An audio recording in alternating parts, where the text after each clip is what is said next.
Hi friends, today our topic is callus culture and organogenesis. Callus culture అనేది plant tissue కల్చర్లో ఇది ఒక ముఖ్యమైన ప్రాసెస్. ఈ ప్రాసెస్లో మనం ప్లాంట్ యొక్క లీవ్స్, స్టెమ్ను ఆ రూట్ తీసుకొని ఒక చిన్న ఎక్స్ప్లాంట్ని ప్రొడ్యూస్ చేయొచ్చు అనమాట. దీన్ని కల్చరింగ్ అంటారు. ఇలా క్యాలస్ కల్చర్లో ముఖ్యమైన విభాగం ఏంటంటే మనం చిన్న చిన్న పార్ట్స్ తీసుకుని దాన్ని ఎక్కువ ఇంప్రూవ్ చేయడం అనమాట. దీన్ని ఎక్కువ హార్మోనల్స్ ఉన్న ఒక మీడియంలో వేసి పెంచుకోవాలి. ఇది ఒక మొదటి ప్రాసెస్. ఇది మొదటిగా చేయాలి. దాని తర్వాత దాంట్లో white and yellowish light callus అనేది ఫామ్ అవుతుంది.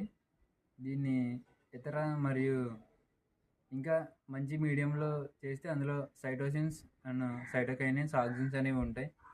ఆక్సిన్స్ అనేవి దీనికి మంచి అభివృద్ధి అనేది ఇస్తుంది.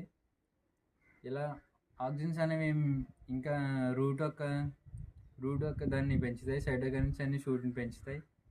ఇలా ఇలా ఇలా చేసిన తర్వాత ఈ మొక్కలన్నీ పెంచుతాయి.